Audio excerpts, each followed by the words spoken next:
Si vous n'avez jamais vu de zélotes dans l'évangile, parce que le véritable zélote, ce n'est pas notre frère Serge. Moi, je suis un premier zélote.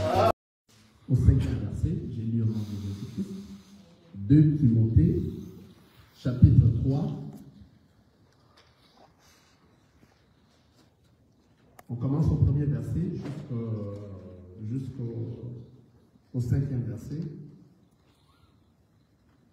Sache que dans les derniers jours, il y aura des temps difficiles, car les hommes seront égoïstes, amis de l'argent, fanfarons, hautains, blasphémateurs, rebelles à leurs parents, ingrats, irréligieux, insensibles, déloyaux, calomniateurs, intempérants, cruels, ennemis des gens de bien, traîtres, emportés, enflés d'orgueil, aimant le plaisir plus que Dieu, ayant l'apparence de la piété, le régnant, ceux qui ont fait la force.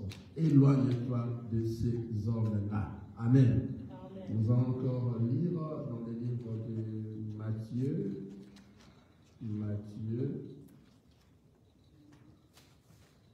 chapitre 24, le verset 12. J'ai lu au nom de Jésus le livre de Matthieu, chapitre 24, le verset 12.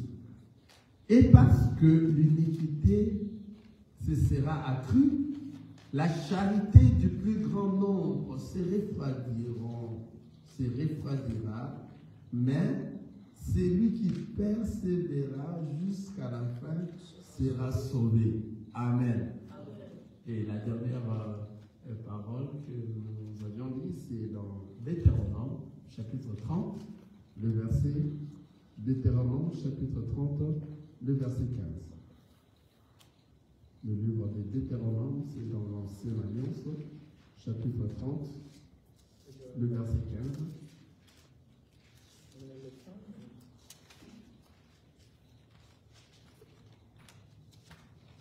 Vois, je mets aujourd'hui devant toi la vie et le bien, la mort et le mal. Car je te prescris aujourd'hui d'aimer l'Éternel, ton Dieu, de marcher dans ses voies et d'observer ses commandements, ses lois et ses ordonnances, afin que tu vives et que tu multiplies et que l'Éternel, ton Dieu, te bénisse dans les pays dont tu vas entrer en possession. Amen. Nous revenons dans le livre de Matthieu, chapitre 24, le verset Matthieu, chapitre 24, le verset 12. On revient là rapidement. Je veux que tu me suives. C'est une très petite exhortation. Matthieu, chapitre 24, dans le verset 12, la parole nous dit ceci.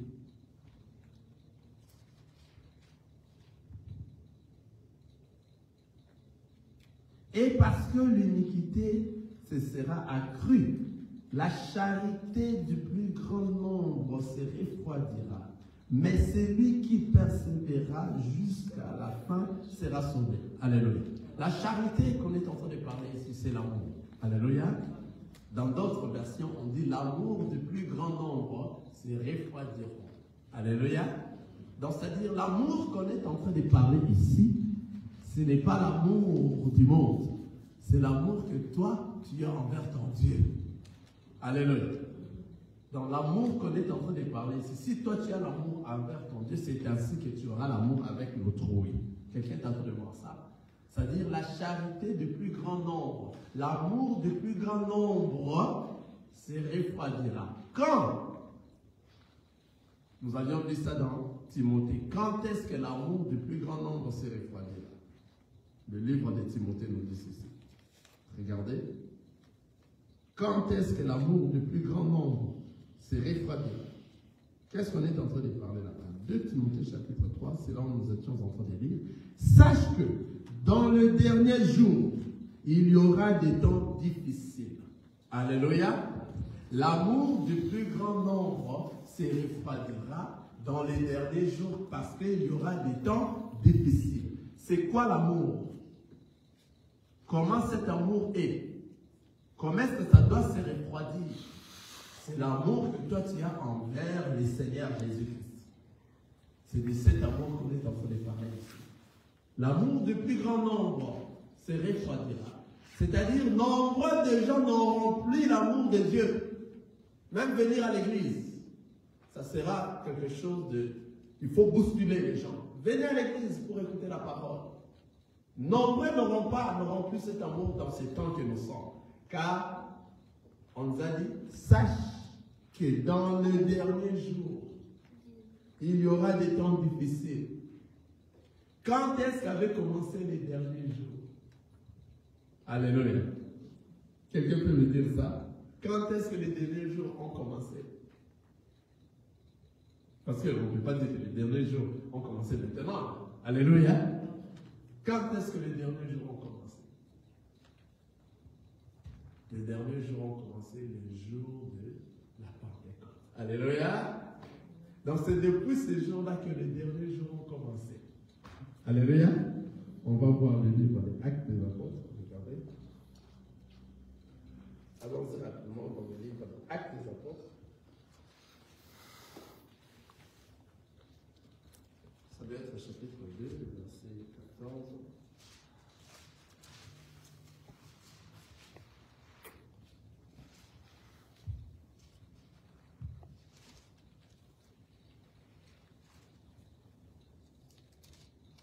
Je lis le livre des Actes des Apôtres, chapitre 2, je commence au verset 14.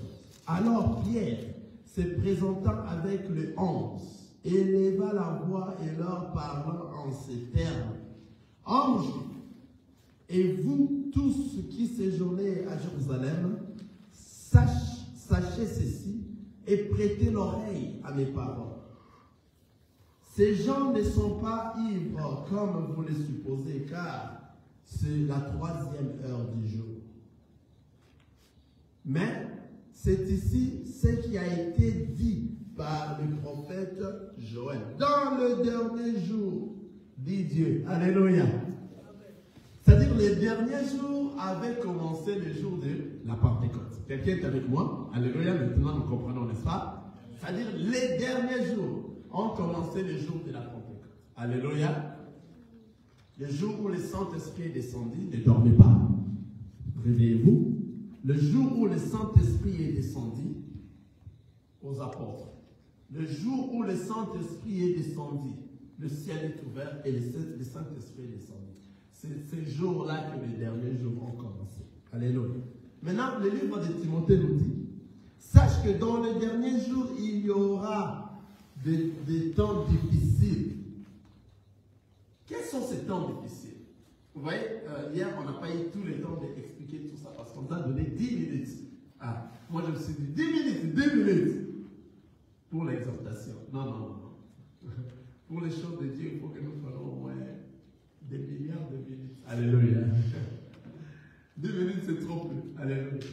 Pour expliquer les choses de Dieu. La parole nous dit, sache que dans le dernier jour, il y aura des temps difficiles. Quels sont les temps difficiles du dernier jour? C'est ce que nous avions dit ici dans Matthieu chapitre 24, le verset 12, qui nous dit que parce que l'iniquité sera accrue, la charité du plus grand nombre se refroidira. Donc on comprend que il y aura des temps difficiles. Le temps difficile est que la charité du plus grand nombre se refroidira. Quelqu'un voit ça? C'est-à-dire les temps difficiles que nous constatons dans les derniers jours, c'est parce que la charité, l'amour du plus grand nombre se refroidira. C'est de quel amour on est en train de parler ici? C'est de la relation entre toi et le Seigneur Jésus-Christ, entre moi et le Seigneur Jésus-Christ. Alléluia. Donc, c'est-à-dire l'amour des gens envers la parole de Dieu vont se refroidir pendant les derniers jours. Ça va encore beaucoup plus se refroidir aussi longtemps que le péché est en train d'accroître. Parce que la parole nous dit, Et parce que l'iniquité se sera accrue. Donc, c'est-à-dire l'iniquité, c'est le péché qui va croître davantage. C'est à ce moment que l'amour du plus grand nombre va se refroidir. Quelqu'un voit ça? C'est-à-dire quoi? Lorsque l'amour du plus grand nombre se refroidit, qu'est-ce que ça va produire? Ça va produire ces choses. Car les hommes, je suis rentré dans le livre de 2 Timothée, chapitre 3, je suis maintenant dans le verset 2. Amen. Car les hommes seront égoïstes. Dans ces temps ici que nous sommes en train de vivre cela. Alléluia. Les hommes sont égoïstes. L'égoïste, c'est-à-dire, tu es le seul. Nous sommes dans la doctrine. Amen. Nous sommes sur terre. Tu es le seul à aimer avoir toutes les choses de ce monde. Tu ne veux pas que l'autre puisse en avoir. Donc, si l'autre en a, tu es jaloux. Tu n'aimes pas ton cœur, même pas. Malgré que tu lèves. Que Dieu te bénisse. Non, dans ton cœur, là, tu es jaloux ou tu es jalouse de voir l'autre réussir. Parce que toi, tu es égoïste. Tu as besoin que toi seul, que tu puisses en avoir. Que pas une autre personne. Tu as besoin que tout ce qui est de ce monde, que ça te revienne qu'à toi. S'il y a une personne qui a plus que toi, tu es égoïste. Et l'égoïsme va entraîner la jalousie. Il y avait beaucoup à dire hier, maman Anne. Alléluia. Mon appareil, on n'avait pas eu assez de temps.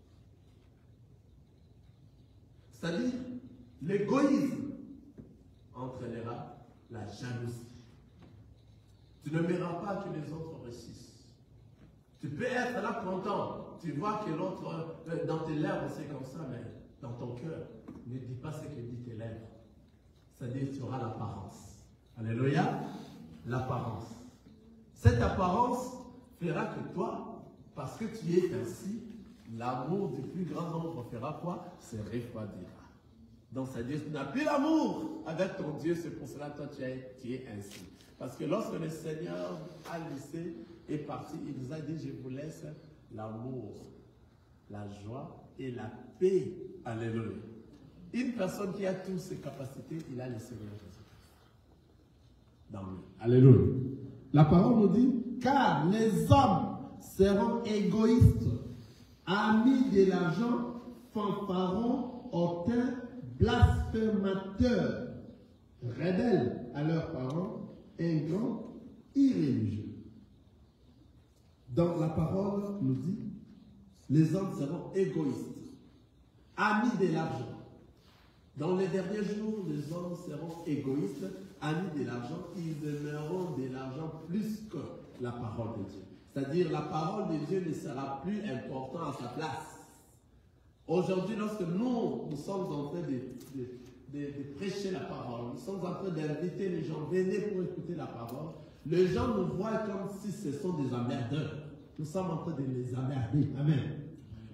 Actuellement, normalement, il fallait que nous soyons aussi nombreux parce que si nous partons lundi au travail, nous allons voir tous nos frères qui ne sont pas venus ici, ils seront au travail. Parce que les derniers jours, les gens ont besoin de quoi? Amis de l'argent.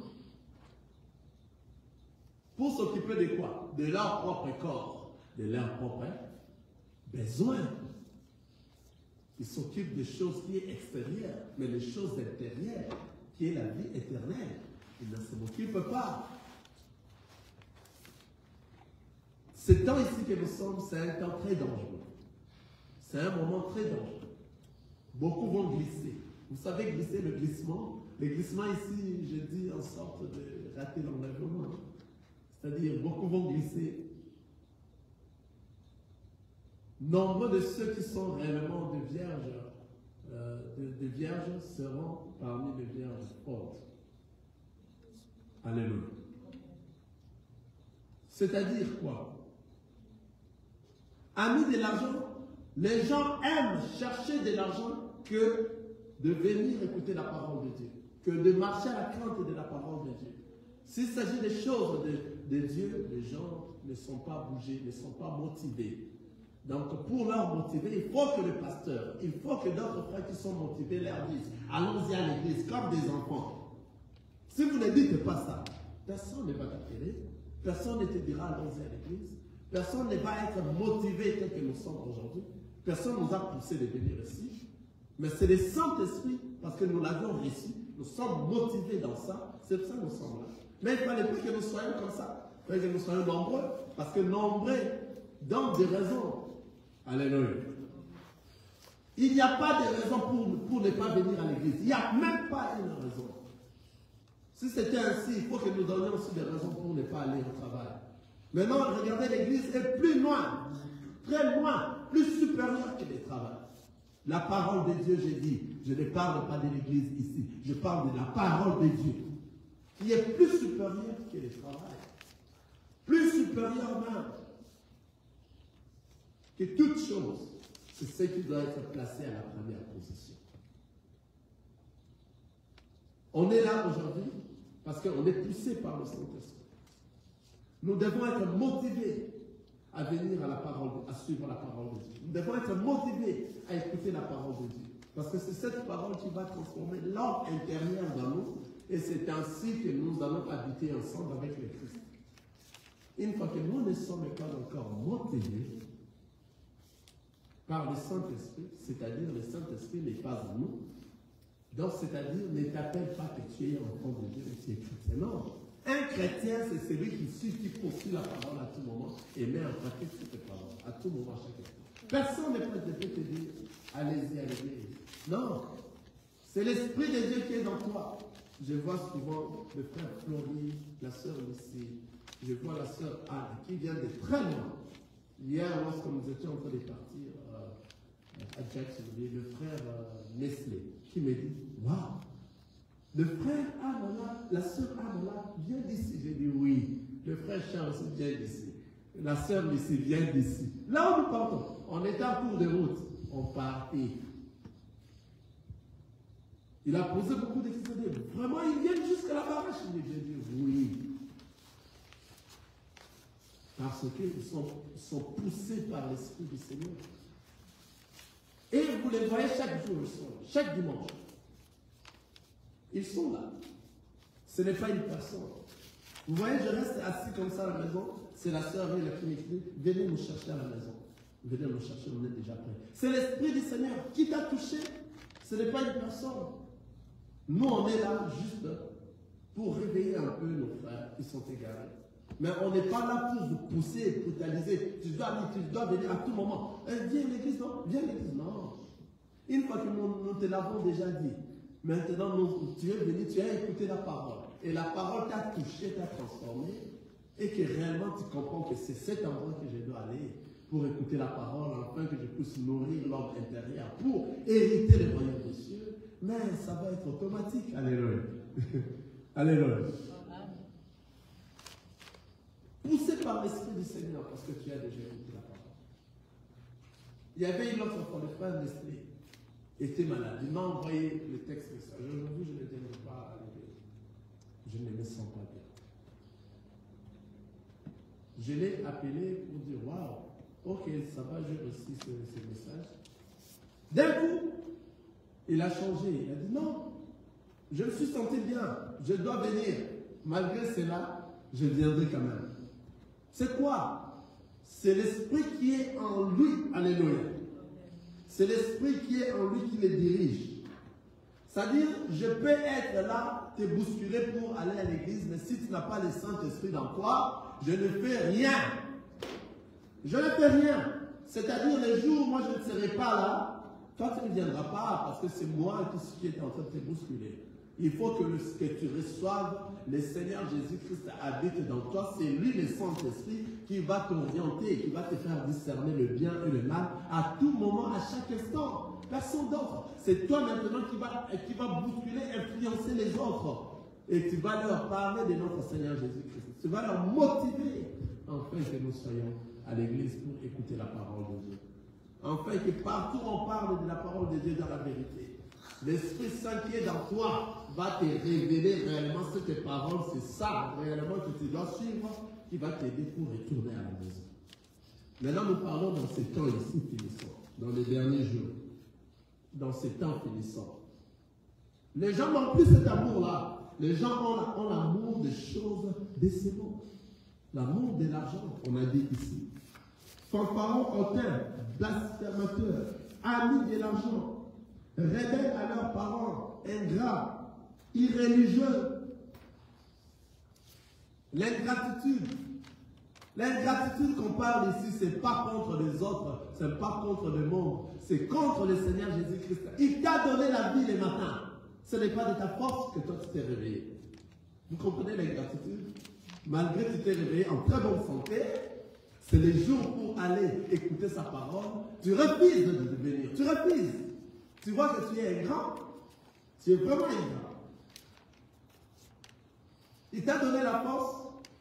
Durant toute la semaine, tu pars au travail et tu travailles bien, tu n'es pas tombé malade. Il y a des ceux-là qui sont malades, qui n'arrivent pas, qui sont dans des hôpitaux, qui n'arrivent pas à marcher ni à parler. Ils ont besoin de venir écouter la parole de Dieu, mais la santé ne les permet pas. Quelle ingratitude que tu es! Toute l'ingratitude que nous sommes en train de parler ici, c'est lié du dernier jour. Car l'amour du plus grand nombre vont se refroidir. Cet amour, c'est envers le Seigneur Jésus-Christ. L'amour du plus grand nombre se refroidira. L'amour de la parole de Dieu vont se refroidir. Parce que le diable sera beaucoup plus en œuvre. Car la parole nous a dit, le péché, l'iniquité va accroître. Va monter, le péché va dominer. Vous allez sentir votre corps, ces temps ici, a besoin de faire les choses que toi tu n'as jamais fait avant. Ton corps te pousse dans des désirs que toi tu n'aimes pas. Alléluia. Les désirs ce que tu ne veux pas faire, c'est ce qui t'arrive, tu en as besoin de le faire. Parce que c'est le temps que nous sommes en train de traverser. Les derniers jours. Les derniers jours, ce n'est pas la fin du monde. Alléluia. Il y a une confusion, beaucoup mettent des confusions sur ça. Les derniers jours, ce n'est pas la fin du monde. La fin du monde, c'est le jour où on va jeter le diable Satan dans le feu, ensemble avec tous ceux qui ont marché à la contre. Donc la seconde résurrection. La deuxième résurrection, c'est qu'ils seront ressuscités pour le jugement. Et Dieu va mettre fin à la fin du monde. Mais les derniers jours, va finir par l'arrivée de notre Seigneur Jésus-Christ dans les airs. Alléluia. C'est-à-dire l'enlèvement. Ça sera la fin du temps du dernier jour. Ça sera la fin du dernier jour. L'enlèvement va commémorer la fin du dernier jour. Donc après l'enlèvement, le monde va continuer. Ce serait que les enfants de Dieu qui seront partis, vous comprenez, en un clin d'œil, comme dit la parole de Dieu, nous irons et la vie va continuer. Normalement, tous ceux qui n'ont pas reçu la parole de Dieu comme Seigneur et Sauveur vont rester, et tout comme les vierges folles seront blessées, elles vont rester aussi. Vous voyez? Fanfarons, hautains, blasphémateurs. C'est-à-dire les gens seront fanfarons, hautains, blasphémateurs, c'est-à-dire orgueilleux, les hautains. Ici, l'hautain et l'orgueil qu'on est en train de parler ici, c'est tout homme qui ne veut pas recevoir cette parole correctement et le mettre en pratique. Il y en a beaucoup, même des pasteurs. Des gens qui se disent des pasteurs, mais qui marchent à la contre de la parole de Dieu, qui ne prêchent pas la parole correctement telle qu'il est, qui inventent leurs pensées, des pensées humaines, et puis ils ont mis ça dans les églises. Et dans les églises, tout le monde commence à suivre tel qu'avait dit le pasteur. Ce n'est plus tel que la parole de Dieu est en train de dire. Des pratiques dans des églises qui ne sont pas réellement des pratiques réelles, qui est dans la parole de Dieu. Tous ces gens-là, ce sont des auteurs. Celui qui est hautain et orgueilleux n'est que celui qui ne veut pas mettre en pratique la parole de Dieu. Il ne veut même pas écouter cette parole. Les autres qui sont hautains et orgueilleux, ceux qui se croient et beaucoup connaître de la parole de Dieu, mais ils font autre chose qui n'est pas la parole de Dieu. Tu leur dis, regardez, les dîmes, dans les temps ici, les dîmes ne sont pas praticables parce que nous sommes dans les temps dans les derniers jours, disons ça comme ça. Dans la nouvelle alliance, on ne prend pas les dîmes. Regardons dans la parole de Dieu. Il n'y en a pas là où il y avait des apôtres qui ont reçu des dîmes, ou bien Jésus-Christ avait reçu des dîmes, ou bien ils ont donné des dîmes. Il n'y en a pas dans toute la Bible. Mais avoir les dîmes dans l'ancienne alliance, nous voyons, c'est biblique, mais ce n'est pas chrétien. On va leur dire ainsi, parce qu'eux veulent amasser de l'argent, ils sont ensoiffés de l'argent. Vous allez voir, ils nous injurient même lorsque nous ne parlons de la parole de Dieu, ce qui est de la parole de Dieu. Des gens pareils, ce sont des orgueilleux, des hautains, des blasphémateurs. Ils sont en train de blasphémer contre la parole de Dieu. Parce qu'ils ne veulent pas accepter ce qui est vrai. Alors, ce qui est vrai fait mal. Parce que si vous les interdisez, les dîmes, c'est-à-dire, ils se disent comment est-ce qu'on va se faire mourir. Ah, mais non, on est venu prêcher la parole de Dieu pour chercher nos frères égarés, alors ramener enfin que nous soyons nombreux à retourner à la maison. Bien sûr, oui, les prédicateurs méritent son salaire, oui, mais ce ne sont pas ces dîmes-là qui ont été annoncés dans l'ancienne alliance. Nous sommes dans la nouvelle alliance. Nous sommes dans les temps, dans les derniers jours, dans la nouvelle alliance. C'est-à-dire, on n'a pas vu ces pratiques auprès des apôtres. On n'a pas vu ça. On n'a pas vu Jésus-Christ prendre la dîme. On n'a pas vu ça. Et nous avons l'enseignement sur la dîme. Nous allons encore revenir sur ça pour ceux qui viennent d'arriver ici dans l'ensemble. Pour bien parler de ça, sur la dîme, correctement, car c'est quoi la dîme? Il faut poser cette question, car nous savons c'est quoi la dîme. Et lorsque nous parlons de dîme, nous comprenons. Vous voyez? Des gens qui n'ont pas l'enseignement sur ça. Maintenant, ils veulent continuer à prêcher comme ça pour avoir de l'argent, et pour avoir de l'argent, afin qu'ils construisent des maisons, qu'ils achètent des belles voitures, des avions, qu'ils partent partout dans le monde.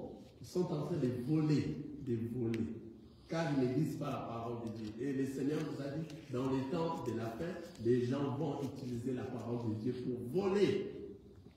Voler le peuple de Dieu. Et nous, lorsque nous venons dans la vraie parole comme ça, on ne veut pas nous écouter. Et comme ils sont des hautains, ils sont orgueilleux, ils ne vont pas accepter cela. Alléluia. La parole nous dit, insensibles, déloyaux, calomniateurs, intempérants, crieurs, ennemis des gens de bien. C'est ce que je viens de dire ici. Nous qui sommes, que le Seigneur nous a appelés pour parler de la parole correctement tel qu'il est, ces gens-là qui parlent de la parole de leur façon, de leur manière, ils ne vont pas nous aider. Parce que nous sommes là pour parler de la parole de notre Seigneur Jésus-Christ. Et nous sommes là libres. Si nous sommes dans l'erreur, on écoute et que nous venons à la parole de Dieu et que la parole dit ce que vous avez dit et que vous avez raison, on suit ce que vous dites. C'est ça l'unité. Mais un orgueilleux ne va pas écouter la parole de Dieu. Un orgueilleux, lorsqu'on lui prêche la parole de Dieu, il retient ce qu'on a prêché, on l'avait parlé de ce qui n'était pas bon. Bon, on les montre, regardez ce qu'on t'a dit là, ce n'était pas bon. Ce qu'on dit ici, c'est ce que la parole de Dieu est en train de dire. Suis ce qu'on est en train de dire à la parole de Dieu pour hériter le royaume des cieux. Non, comme c'est un orgueilleux, il ne veut pas t'écouter. Il croira que toi tu es orgueilleux. Parce que les orgueilleux, lorsque tu leur montres quelque chose, ils disent que toi tu t'es fait voir, que toi tu connais tout. C'est toi qui as tout le monopole. Et nous autres, on ne sait absolument rien. Nous ramenons cela à la parole de Dieu. Qu'est-ce que dit la parole de Dieu? Nous allons suivre ce que la parole est en train de nous dire. Nous ne pourrons pas sortir de la parole. Nous serons esclaves de la parole de Dieu. Même s'il faut qu'on nous condamne, même s'il faut qu'on nous juge, qu'on nous insulte, on est là parce que notre maître nous a dit, il a été haï les premiers. Et nous, nous serons haïs aussi quand même. On est là, on est prêts. C'est ça la parole de Dieu. Amen. Les gens aimeront des choses, ennemis des gens de bien, déloyaux, calomniateurs. C'est ce que nous avions dit ici. Les gens, dans ces temps ici, ne vont pas aimer les autres, seront des calomniateurs. S'il y a une personne qui a reçu quelque chose, il va aller parler d'une autre manière contre cet homme-là, afin que cet homme glisse ou tombe. Ou même, meurt. Nous voyons dans ces temps ici, les gens se donnent des poisons, alléluia, à cause de bien de ce monde. À cause des choses de ce monde, les gens s'entretuent. Alléluia.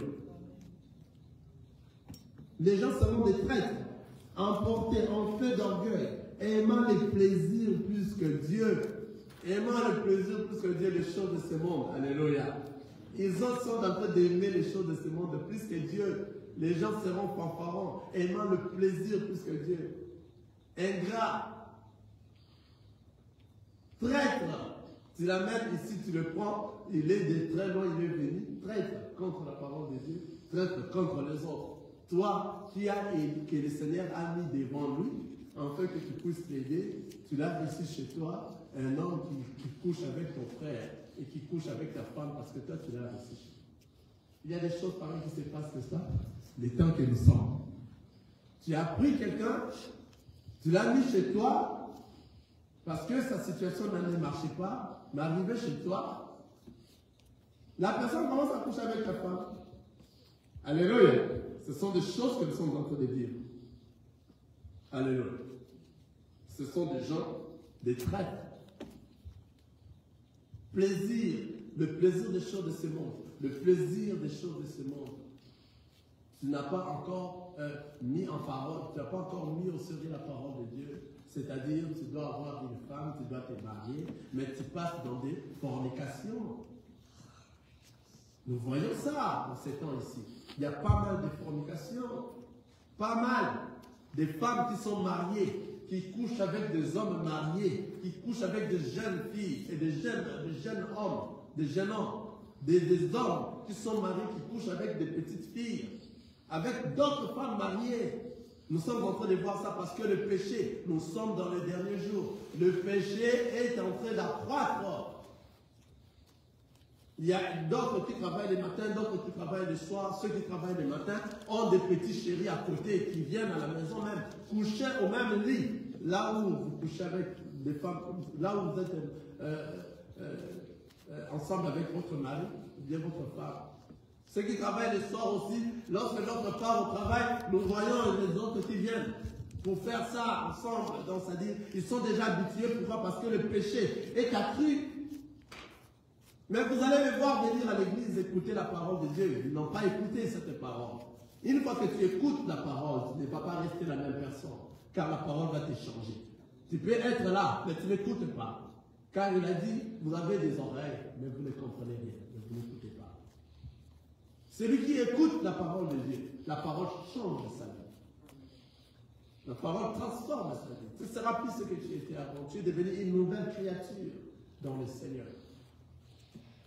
Ton ami, mais tu couches avec la femme de ton ami. C'est le temps que nous sommes. Tu connais bien, c'est la femme de ton ami. Et vous êtes là ensemble, vous riez aussi ensemble. Tu couches avec la femme de ton ami. La femme, tu couches avec le mari de ton ami. Ce sont des choses qui se font dans ces temps ici que nous sommes. Car le péché est en train d'accroître.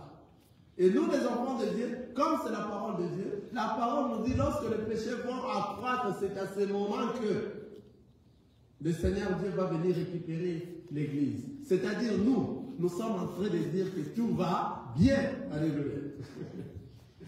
Hein? Quelqu'un est avec moi qui peut dire avec moi que tout va bien? Amen. Ah, tout va bien. C'est-à-dire on s'approche peu à peu pour être enlevé, pour partir. Ce que nous sommes en train de voir actuellement dans le monde, ça fait que nous puissions se préparer.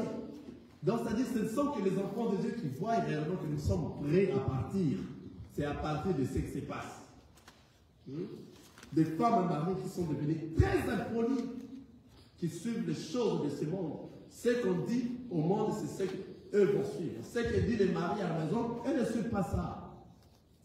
Des femmes mariées qui ne sont plus soumises à cause de l'argent, à cause de ce temps ici que nous sommes. Parce qu'elle commence à travailler, elle travaille, comme elle travaille, donc c'est-à-dire, toi tu n'as plus rien à dire à lui. Et les autres qui disent, il y a séparation. On se sépare, on va se marier des mariages civils qui sont des mariages communs, frère Fleury, des mariages de communauté des biens et du mal. Et il y a aussi des mariages des communautés du bien, les mariages des communautés du bien et le mariage de séparation du bien. Vous allez voir une sœur religieuse, une sœur chrétienne qui est mariée, mais qui demande à son mari le mariage de séparation des biens. Mais là, tu n'es pas notre sœur, tu n'es pas notre frère. Si vous voyez quelqu'un pareil et qu'il s'est dit il est frère en Christ, il ne l'est pas. Tout ça, c'est parce que le temps que nous passons, le péché s'accroît, tout le monde veut devenir égoïste. Il va avoir ce qu'il a. Or, si tu es déjà marié, c'est toi et ton mari, vous êtes devenus ensemble. Alléluia. On était en train de se parler de ça hier avec le frère Wesley. Alléluia. Et regarde, si toi tu demandes de séparation de mariage, de séparation de biens, c'est-à-dire tous les biens que vous avez, vous devez la séparer, n'est-ce pas? C'est-à-dire si vous avez des enfants, vous devez séparer ces enfants. Ces enfants que vous allez séparer, ce n'est pas séparer un par là-bas, un par là-bas. Non! Vous êtes mariés, vous avez donné un enfant. Alléluia. Ces enfants, le un là, il faut les partager en deux. Vous déchirez l'enfant. Toi, tu prends une partie, l'autre prend une partie. C'est ça les séparations des biens. Quelqu'un est en train de voir ça? Quelqu'un voit ça? Ça dit ce n'est pas donné aux enfants de Dieu le mariage de séparation des biens. Ça vient du diable. Les enfants de Dieu ne disent pas ça. Parce qu'aujourd'hui, dans beaucoup de couples, s'il y a la femme qui émerge bien, il commence à taquiner l'homme. Nous devons séparer nos biens. Moi, je ne suis pas là pour le mariage des biens communs. Ça vient d'où? Lorsque vous vous êtes mariés, est-ce que vous avez dit de ces choses? Parce que le temps que nous sommes pousse les gens à dire ça. Parce que les hommes qui ont beaucoup d'argent, ils ne veulent plus rester ensemble avec une femme. Il a besoin d'être séparé des biens, qu'il ait ces choses à lui. Comme ça, sa femme, comme elle n'a pas beaucoup d'argent, elle va se débrouiller. C'est lui qui va commencer à les donner. Vous comprenez? Et vous sentez d'autres hommes qui disent nous primons pour le mariage et la séparation des biens. Mais toi, tu n'es pas chrétien. Les chrétiens ne font pas ce genre de mariage. Cela vient du monde. Car lorsqu'on se marie, ce n'est pas dans l'état civil. Le mariage, il y a un seul mariage. Alléluia. Nous allons en venir dans ça. Nous allons parler de mariage. C'est le mariage coutumier. Là où les parents ont accepté que tu prennes leur fille. Le père donne sa fille. Le père marie sa fille. Ce n'est que là. Tout le reste, ce ne sont pas des mariages. Dans l'état civil, nous partons pour reconnaître le mariage coutumier qui a été déjà fait. Alléluia. Et que l'état civil reconnaisse que vous êtes marié. Et le mariage religieux, on n'a pas vu ça dans la Bible, ça n'existe pas. Alléluia. Alléluia. Les amens descendent. Amen. C'est le temps que nous sommes. C'est le temps que nous sommes fait en sorte que beaucoup de gens deviennent des égoïstes. Alléluia. Ayant l'apparence de la piété, mais régnant ceux qui ont fait la force, éloigne-toi de ces hommes-là. Ils ont de l'apparence de la piété, c'est-à-dire, tu les vois fréquemment à l'église, tu les vois venir à l'église, ils parlent bien, ils prêchent la parole de Dieu, même les pasteurs, des aventuriers. Vous allez me voir comme ça prêcher la parole de Dieu, mais dans moi, à l'intérieur, je ne vous aime pas, je m'excuse, je ne vous aime pas. J'aime pas de gens, j'ai de l'apparence comme si j'étais un chrétien, mais je ne le suis pas. Dans moi, je fais des bêtises, je sors avec de petites filles de l'église. Ah, voilà. Des gens pareils ne sont pas des hommes de Dieu. Mais nous voyons ça dans ces temps ici, des hommes de Dieu qui sortent avec des sœurs, et des hommes de Dieu qui touchent aux fétiches. Des hommes de Dieu qui touchent dans toutes les choses, afin qu'ils aient le succès de ce monde. Avoir de tout de ce monde. Ce sont des égoïstes qui veulent tout en avoir. Parce que les temps que nous sommes en train, le Seigneur nous avait déjà dit. Sachez que dans les temps, dans les derniers jours, il y aura beaucoup de choses. Et nous sommes en train de vivre ces choses-là. Nous, étant enfants de Dieu, nous comprenons que nous sommes prêts à retourner à la maison. Alors ces choses-là, en tout cas, tout va bien. Jusqu'à présent, tout va bien. Si vous êtes en train de voir que l'homme couche avec les animaux, la femme qui couche avec les animaux, une femme qui couche avec les animaux, un homme qui couche avec des femmes, avec plusieurs femmes. Nous voyons comment est-ce que l'intensité des choses, de la nudité, même au travail par-ci par-là, la nudité est devenue normale. Nous, les enfants de Dieu, nous comprenons que nous sommes proches à retourner à la maison. Nous voyons comment les femmes et les femmes se marient, les hommes et les hommes se marient. Nous sommes en train de voir ça, de contempler. Avant, pour que tu voies la cuisse d'une femme, c'était très difficile, mais aujourd'hui, c'est facile, parce que le temps nous amène ainsi. Vous voyez, donc c'est le temps qui est en train de nous amener, et que le dernier jour s'accomplisse correctement, et que les enfants de Dieu qui voient se préparent à retourner à la maison. On se prépare pour retourner à la maison. Comment est-ce que toi tu ne sais pas que toi tu vas retourner si tu es le même enfant de Dieu? Tu dois les savoir, parce qu'il y a tous les signes qui sont en train de te faire voir. Les femmes qui se marient entre eux, les hommes entre eux, les hommes ont besoin maintenant, l'amour du plus grand nombre se refroidit. Ils ont besoin de l'argent plus que l'amour de Dieu, plus que les choses de Dieu. Les hommes sont dans le fétiche, sont dans des choses du monde. Les pasteurs, les prophètes, tous ces gens-là, les docteurs et autres, ils sont dans des fétiches atroces, des fétiches augmentés pour avoir beaucoup de succès, beaucoup de gens dans leurs églises et avoir de l'argent, amourer de l'argent, amener de l'argent. C'est tout ce qu'ils sont en train de voir dans ces temps finissants. La jalousie, tu ne veux pas que l'autre réussisse. L'empoisonnement, on est en train d'empoisonner les autres qui empoisonnent les autres à cause des choses de ce monde. C'est le temps que nous sommes. Alléluia. C'est pour cela, nous avions lu dans le livre de Deutéronome. Regardez, le livre de Deutéronome, nous allons. Deutéronome, chapitre 30. C'est là où je vais terminer. Deutéronome, chapitre 30. Dans le verset 15. La parole nous dit ceci.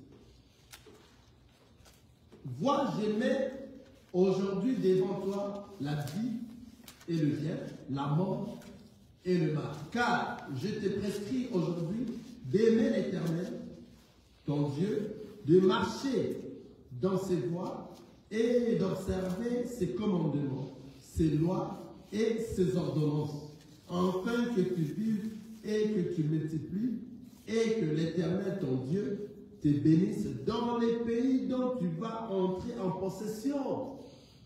Le Seigneur qui te dit qu'il met devant toi le bien et le mal. Tu es libre, mais lui, il te conseille de choisir le bien, afin que toi tu ailles dans le pays où tu seras en possession. Là où tu vas entrer dans le pays où tu seras en possession, que tu vives là-bas, c'est la vie éternelle. Ce n'est pas ici sur la terre. Ce pays-là que nous allons entrer et que nous serons en possession, c'est dans l'éternité. Il dit ceci. Et que l'Éternel, ton Dieu, te bénisse dans le pays dont tu vas entrer en possession. La bénédiction n'est pas ici. La bénédiction, c'est la vie éternelle.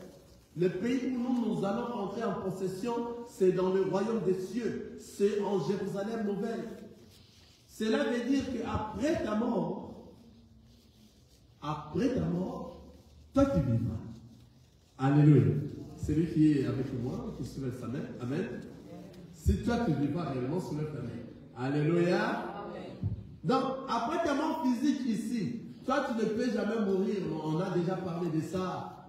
Ce ne sont que des païens qui mourront. Des païens vont mourir parce que et après la mort, après quoi vient le jugement. Mais toi, tu ne seras pas jugé. Toi, tu ne mourras jamais. Seulement, tu ne mourras jamais seulement si tu mets en pratique la parole de Dieu. Si tu ne le mets pas en pratique, tu mourras.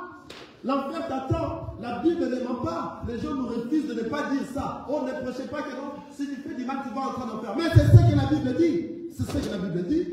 Si tu es dans le mal, tu vas hériter l'enfer. Si tu continues dans le mal, tu ne vas pas changer. Tu vas hériter l'enfer. Pourquoi vous nous interdisez de prêcher ça?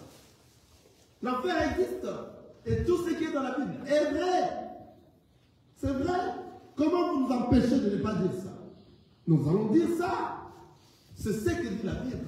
Tu continues dans le mal. On est en train de prêcher la parole de Dieu. Oh, on prêche la parole de Dieu. On prêche la parole de Dieu, mais toi tu continues dans le mal. Qui que tu es, pasteur, fidèle, un homme, une fille, quoi que tu fais, un blanc ou bien un noir, tu continues dans le mal, tu vas hériter l'enfer si tu meurs. C'est pour cela que les hommes de Dieu sont là. C'est pour cela que nous venons prêcher cette parole. C'est pour cela que le Seigneur nous a choisis. Enfin que nous venons prêcher cette parole. Nous-mêmes, on est en train d'être prêchés. Nous-mêmes, lorsque nous prêchons, nous devons mettre en pratique la parole que nous sommes en train de prêcher. Sinon, moi-même, là, je crains le Seigneur. Je crains ne pas, après avoir prêché, rater l'enlèvement. Ah, là, les gens maintenant de ce monde vont me tabasser vraiment. Parce que je les ai taquinés pendant que l'enlèvement n'était pas encore. Ah, c'est ce qui me donne la force de demeurer à la fin de la parole de Dieu. Imaginez pour qu'il y ait enlèvement, moi je suis resté. Mais tous les gens de ce monde vont me frapper d'abord. Moi, ma grande tribulation va commencer le jour de l'enlèvement. Une fois qu'il y a l'enlèvement, ah, c'est qui? C'est Patrice qui est resté. On va me tabasser. Parce que je les ai taquinés. Comment toi tu peux rester, tu prêches la parole de Dieu? Tu es un aventurier.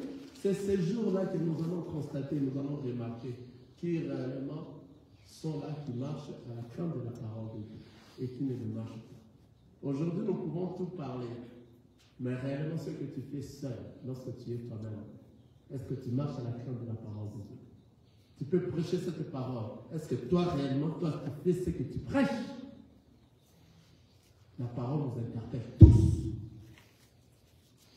Tous. Enfin, que tout, partout tu es, que tu comprennes que toi, tu dois marcher à la crainte de la parole de Dieu. Et tu dois te préparer à retourner à la maison. Il y a deux chemins devant toi. C'est à toi de choisir. Mais la parole nous dit, nous conseille, le Seigneur Jésus-Christ nous dit, choisis les biens pour hériter la vie éternelle, afin que toi tu possèdes le pays dont j'ai promis. Le pays que le Seigneur a promis pour nous, c'est l'éternité. Que le Seigneur nous bénisse. On peut se lever. On peut se lever pour prier.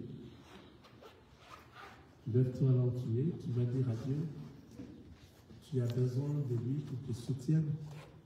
Il te donne la force encore dans ces derniers jours, que tu sois encore beaucoup plus fort qu'avant. Et que tu demandes, et que le Seigneur te fortifie davantage, afin que tu sois fort, beaucoup plus fort qu'avant, et que tu puisses hériter le royaume des cieux. Que le monde ne t'emporte pas, que tu prennes une décision au travers de toi. Écouter la parole de Dieu soit la première des choses pour toi. La parole de Dieu soit la première lignée pour toi. Les choses de Dieu soient mises à la première place de toutes les choses. Commence à élever ta voix. Dis quelque chose. Alléluia.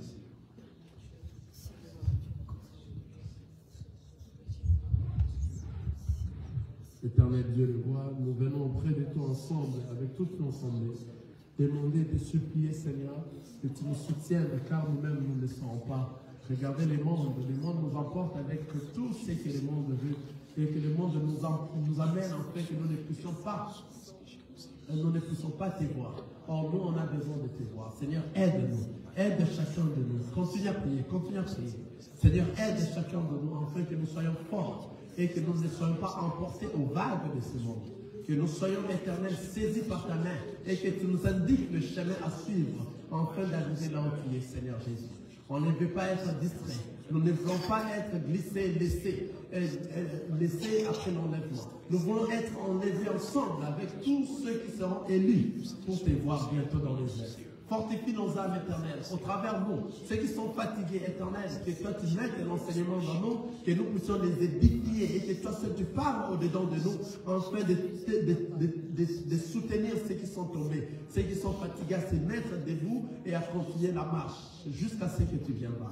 Donne-nous un cœur éternel qui va pardonner toutes choses, un cœur qui va t'aimer davantage. Un cœur qui va t'aimer encore davantage malgré le péché est en train d'accroître. Que cela soit un signe, des signes pour nous qui va nous faire voir que réellement c'est bientôt que nous voulons partir. Et que ta main continue à se manifester au-dedans de nous. Et que ta main éternelle continue à nous diriger. Afin que nous puissions te voir bientôt. Toi qui vis et qui règnes pour le siècle des siècles. Dans le nom tout puissant de notre Seigneur Jésus-Christ, on a ainsi prié. Amen. Que le Seigneur vous bénisse. Nazakomata ngai Ngana za komata. Naza